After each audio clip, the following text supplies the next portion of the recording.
सीमा पर अफगानिस्तान और पाकिस्तान को जोड़ने वाला स्पिन बोर्डर का मशहूर फ्रेंडशिप गेट अब टूट चुका है। ये कभी पाकिस्तान और अफगानिस्तान के रिश्तों का प्रतीक माना जाता, लेकिन अब आप देख सकते हैं कि इसकी क्या हालत हो चुकी है। ताजा तस्वीरों में साफ दिखता है कि कभी मजबूती से खड़ा ये दरवाजा अब गोलीबारी और धमाकों के निशान ये खंडहर बन गया। दूसरी ओर जून 2025 की पुरानी तस्वीरें याद दिलाती हैं कि यही दरवाजा कुछ महीनों पहले तक बिल्कुल सुरक्षित, साफ सुथरा और व्यापारिक गतिविधियों का शांत गवाह। पहले और अब की तस्वीरें ये बताती हैं कि सीमा पर तनाव किस हद तक बढ़ चुका है। दरअसल हाल ही में अफगानिस्तान और पाकिस्तान के बीच एक बार फिर से सीमा पर झड़प तेज हो गई। दोनों ओर से भारी गोलीबारी हुई, जिसने दोनों देशों के रिश्तों मुनीर, जिसे पहले शहबाज शरीफ ने सेना प्रमुख बनाया, फिर ऑपरेशन सिंदूर में पाकिस्तान की किरकिरी हुई, तो अपने झूठ को सच साबित करने के लिए फील्ड मार्शल की उपाधि आसिम मुनीर को दे दी।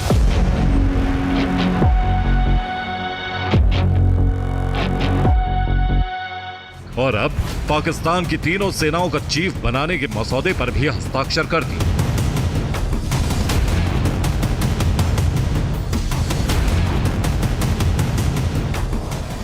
जिसकी गवाही ये लेटर कर रही है, जो राष्ट्रपति भवन से जारी हुई है, जिसमें लिखा है कि Munir chief of army staff के तौर पर अपने मौजूदा ऑफिस में तो बने रहेंगे ही, लेकिन साथ ही उन्हें नए बनाए गए पद चीफ ऑफ डिफेंस फोर्सेस भी नियुक्त किया जाता है। राष्ट्रपति आसिफ अली जरदारी ने मुनीर की नियुक्ति का नोटिफिकेशन जारी कर दिया है। आसिम मुनीर को अगले 5 साल के लिए पाकिस्तान के चीफ ऑफ डिफेंस फोर्सेस के पद पर नियुक्त किया गया है। 4 दिसंबर से मुनीर के सीडीएफ का कार्यकाल शुरू हो गया है, जो 4 दिसंबर 2030 तक रहेगा। इस नियुक्ति के बाद फील्ड मार्शल आसिम मुनीर पाकिस्तान में बहुत ताकतवर शख्सियत बन गए।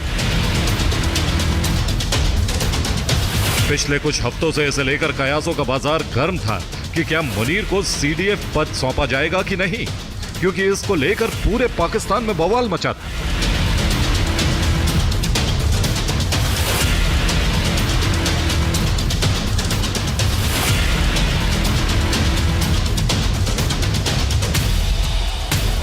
कई लोग इसे संविधान को कमजोर करने वाला फैसला बता रहे थे, लेकिन कानून और संविधान को ताक पर रखकर अब आसिम मुनीर को वो ताकत दे दी गई है जिसमें वो 7 खून माफ हैं। यानी ना तो उन पर कोई केस चल सकता है, ना ही उन्हें सजा हो सकती।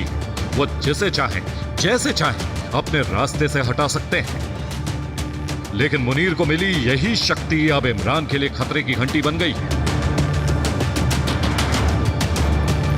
क्योंकि सीडीएफ बनते ही मुनीर ने इमरान खान पर शिकंजा कसना शुरू कर दिया। उन्होंने अपना पहला दांव चल दिया है। दांव ये बनने के कुछ घंटे बाद ही पाक सेना के प्रवक्ता जनरल अहमद शरीफ चौधरी ने इमरान को निशाने पर लिया और कहा कि इमरान खान राष्ट्रीय सुरक्षा के लिए खतरा बन गए। चौधरी ने इमरान को चेतावनी देते हुए कहा कि किसी को भी सेना के खिलाफ लोगों को भड़काने की इजाजत नहीं दी जाएगी। चाहते हैं कि कहीं ना कहीं आग लगी रहे, कहीं ना कहीं अटैक्स चलते रहे, ताकि इनका काम धंधा चलता रहे। अगर आप इनको गलत बोलेंगे तो इसका मतलब है कि आप गद्दार हैं, और अगर आप इनको सही बोलेंगे तो इसका मतलब है कि आपसे अच्छा पाकिस्तानी कोई। ब्रेकिंग न्यूज़ है, हंगामी खबर है, तारीख पलट चुकी है। पाकिस्तान और अफगानिस्तान की फोर्सेस के बीच में बाकायदा जंग छिड़ गई है। ये एक मकाम पे नहीं है, ये 2 मकामात पर इस तरह की इतलात आ रही हैं। और इस वक्त जब मैं रात के इस पहर आपसे बात कर रहा हूँ, इस वक्त भी भारी असलहे का इस्तेमाल किया जा रहा है। कमर तोड़ दी है। सब्जियां, दालें, घी समेत बुनियादी अशिया के नर्ख आसमान को छू रहे हैं। शहरियों का कहना है कि सरकारी रेट लिस्ट दिखावे की चीज। पाक अफगान बॉर्डर पर बाकायदा एक जंग का आगाज हो चुका है और रात की तारीकी में होने वाली शदीद फायरिंग और भारी असले के इस्तेमाल के दौरान जो है कीमती जानों के ज़िया के हवाले से भी बड़ी डेवलपमेंट सामने आ चुकी है। अब तक जो है पाकिस्तानी हुकाम की जानिब से बिल्कुल इस पर खामोशी है। कोई इस हवाले से डेवलपमेंट जो है वो अभी तक मीडिया तक नहीं पहुँचाई गई है। ये पाकिस्तान और अफगानिस्तान के माबैन झड़प हुई। अफगानिस्तान की तरफ से पाकिस्तानी पोस्ट पे हमला किया गया।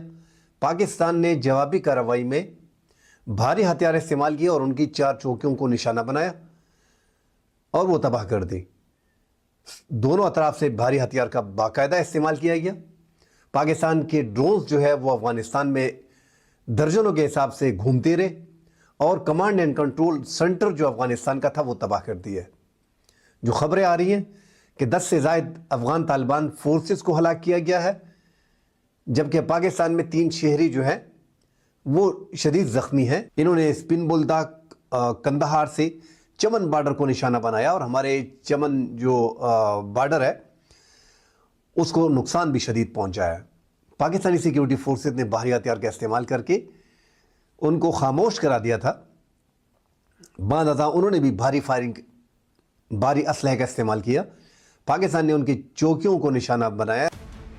अब बारी अफगानिस्तान के पलटवार की है, जिसका ऐलान पाकिस्तान बॉर्डर पर खड़े होकर तालिबान ने कर दिया है। इसका अंदाजा मुनीर को प्राइम मिनिस्टर शहबाज शरीफ और उनके साथ अफगान मिनिस्टर दिखाई दे रहे हैं। तो जी हाँ, एक बार फिर चमन बॉर्डर के ऊपर पूरे जोर और शोर से पूरी ताकत के साथ जो है वो अटैक शुरू हो गए हैं। पाकिस्तान और अफगानिस्तान के बीच में एक बार फिर क्लैशेस की खबरें हैं और कहा यही जा रहा है कि कल रात से क्लैशेस चल रहे हैं और काफी ज्यादा नुकसान जो है वो दोनों तरफ कहा जा रहा है। लेकिन बहरहाल देखते हैं कि ये इस चीज को लेकर कैसे चलते हैं। जो असल मुद्दा है, जो असल प्रॉब्लम है पाकिस्तान की, वो इस वक्त पाकिस्तान और अफगान बॉर्डर है, जहां पर के मुसलसल अटैक्स चल रहे हैं और अब जो कल रात से क्लैशेस जो हैं वो बहुत ज्यादा बढ़ चुके हैं। लेकिन पाकिस्तान में बात क्या हो रही है? पाकिस्तान में बात ये हो रही है कि जी इमरान खान जो है वो गद्दार है। इमरान खान जेल में है। अगर आप इमरान खान को छोड़कर, अगर आपको अपनी रेपुटेशन ठीक करनी है, अगर आप चाहते हैं कि लोग आपकी इज्जत करें और लोग आपको माने, तो इस वक्त जरूरत इस बात की है कि आप अफगानिस्तान की तरफ से जो क्लैशेस चल रहे हैं उनको रोकें।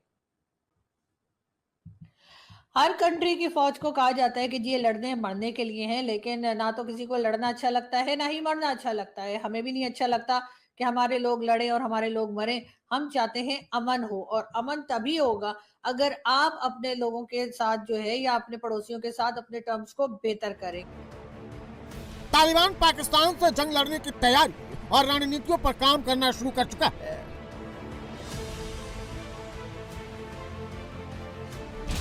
पंजशीर से अपने 1500 से ज्यादा जवानों को हटाकर तालिबान ने उन्हें पाकिस्तान की सीमा से सटे कंधा, हेलमंद और जाबुल के इलाके में तैनात कर दिया है।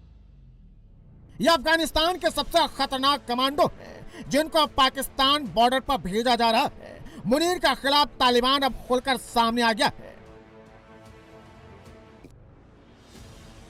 पुतिन का भारत दौरा होना, भारत आने से पहले पुतिन का अफगानिस्तान की तारीफ करना, भारत में आतंकवाद के खिलाफ खड़ा होना आसिम मुनीर को बहुत चुभ गया है। इसलिए उसने पाकिस्तान में रहने वाले अफगानियों के खिलाफ ऑपरेशन लॉन्च कर दिया है। ढूंढो, पकड़ो और मार डालो। मानसेरा में कल रात को 1 बजे पुलिस ने छापे मारे हैं और अफगानी जो गैर कानूनी तौर पर मानसेरा में मुकीम थे उनकी फैमिली को वहां से बेदखल किया है। और वो कहते हैं कि अब हमें पूरा यकीन है कि ये वार्निंग जारी हो गई है और अफगानी अब मानसेरा से निकलकर भागना शुरू हो गए हैं। पाकिस्तान में गैर कानूनी तौर पर मुकीम अफगानियों के खिलाफ बड़ा सख्त किस्म का ऑपरेशन, एक दफा फिर क्रैक डाउन और सख्त वाला ऑपरेशन स्टार्ट। तजारती रास्ते पाकिस्तान ने तो बंद कर दिए, लेकिन पाकिस्तान शायद ये नहीं जानता कि अफगानिस्तान की सरहदें 5 मुल्कों से मिलती हैं और पाकिस्तान की सरहद बंद करने से सिर्फ अफगानिस्तान के गवर्नमेंट को उकसाया जा सकता है कि वो नए रास्ते खोजे। और ऐसा हुआ। उज़्बेकिस्तान और अफगानिस्तान के दरमियान जो सरहद, तजारती सरहद पिछले 4 सालों से बंद थी, वो अब दोबारा खोल दी गई है। अब उज़्बेकिस्तान बहुत ज़्यादा दिलचस्पी ले रहा है अफगानिस्तान के साथ तजारत में। और मैं आपको ये बताऊं कि इस साल जनवरी से अक्टूबर तक 2025 में जो तजारत उज़्बेकिस्तान और अफगानिस्तान के दरमियान हुई है, उसका हुजम जो है वो तकरीबन $1.3 अरब तक जा पहुंचा है। इंडिया ने 63,000 वैक्सीन की खुराकें अफगानिस्तान भेजी हैं। अच्छा, टू बी एग्जैक्ट इसकी जो फिगर है वो है 63,734 खुराकें, और ये इन्फ्लुएंजा और मेनिंजाइटिस के लिए उन्होंने भेजी हैं। तो ये बहुत ही ज़बरदस्त भारत का एक किरदार है जो तसलसल के साथ अफगानिस्तान की मदद कर रहा है। पाकिस्तानी फौज को अपना अस्तित्व बचाने के लिए जंग चाहिए। मुनीर को पाकिस्तान पर राज करना है तो उसको युद्ध का डर चाहिए, लेकिन मुनीर के चक्कर में पाकिस्तानी जनता भूखी मर रही है। पाकिस्तान में अफगानिस्तान से सबसे ज्यादा फल और मेवा आते थे। जब से अफगान बॉर्डर बंद हुआ है, पाकिस्तानी जनता के लिए मेवा और सोने का फर्क खत्म हो गया है। बादाम को देख लें, पिस्ता को देख लें, काजू वगैरह को, तो वो गरीब आदमी की पहुंच से बहुत ज़्यादा दूर है। देखें, महंगाई के हवाले से इसको महंगाई को कंट्रोल करना चाहिए और इसको नीचे लाना चाहिए कि गरीब आदमी भी अपनी ये जो मेवाजात हैं, जो कुदरती मेवाजात हैं, ये खा सके। एक बादाम था पहले 2000 रुपये किलो, आज वो 2700 से लेकर 4000 रुपये किलो है। इस तरह से अगर काजू की बात की जाए तो वो भी 3500 के लगभग है, और अगर चलगोजी की बात की जाए तो वो तो गरीब आदमी उसको खा ही नहीं सकता ना, 8000 रुपये में वो किलो है। तो मूंगफली जो पिछले साल 500 रुपये किलो थी, आज वो 800 रुपये में मार्केट में बिक रही है। पाकिस्तान में टमाटर प्याज आमतौर पर दो जगहों से आते थे, अफगानिस्तान और हिंदुस्तान से, लेकिन मुनीर ने दोनों देशों से लड़ाई कर रखी है। नतीजा पाकिस्तानी जनता भुगत रही है। इंडिया का प्याज क्या समझते हैं? यहाँ पे गरीब इंसान को इंडियन प्याज से कितना फायदा होगा? बहुत फायदा होगा, बहुत फायदा मिलेगा ना, पाकिस्तान को भी मिलेगा, इंडिया को भी मिलेगा। आपस में मिलजुल के काम करेंगे तो फायदा मिलेगा। बॉर्डर से, अटारी बॉर्डर से इंडिया से प्याज बहुत ज्यादा आता था, हरियाणा से, पंजाब से, उत्तर प्रदेश से भी आता था। इंडिया की मुख्तलिफ स्टेट से यहाँ पे ट्रकों के ट्रक आते थे प्याज के, टमाटर के। इंडिया का प्याज होता था, वो किस तरह होता था, उसकी कीमत कैसी होती थी और उसकी क्वालिटी कैसी थी? उसकी क्वालिटी भी जबरदस्त थी, ठीक है, और वो जो है ना प्याज अच्छा प्याज था। हमारा इधर बारिश की वजह से भी सारा खराब हो गया।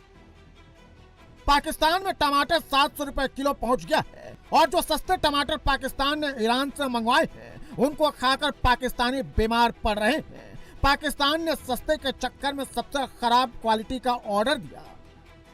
ये जो ईरान के टमाटर आप देख रहे हैं ना, ये लाश पर जा रहे हैं, काफ़ी ज़्यादा नुकसान कर रहे हैं, ये बिल्कुल हलवा बन चुके हैं, और ये आखिरी है। ये खुशखबरी है कि ईरान के टमाटर, ये ट्रेला भी आखिरी है, कल जिसके पास आएगा वो भी आखिरी होगा, परसों जिसके पास आएगा वो भी आखिरी होगा, यानी कि 2-4 दिन बाद ईरान मुकम्मल ख़त्म हो जाएगा। तो टमाटर की बात करें तो ये तकरीबन 8-9 किलो तो इसमें आता है, लेकिन जिस तरह के ये बन चुके हैं ना, तो ये शायद 5 किलो भी ना हो, और अगर इससे आप सलामत निकालेंगे तो शायद किलो हो। बहरहाल 500, 600, 700, कोई अच्छा सलाद आए तो शायद 150 ऊपर, वरना तो इसका यही रेट चल रहा था। जो पाकिस्तानी बॉर्डर पर खड़े हैं वो गोली से मर रहे हैं, जो पाकिस्तानी बॉर्डर के अंदर हैं वो भूख से मर रहे हैं। मुनीर के पाकिस्तान में सिर्फ मौत बट रही है।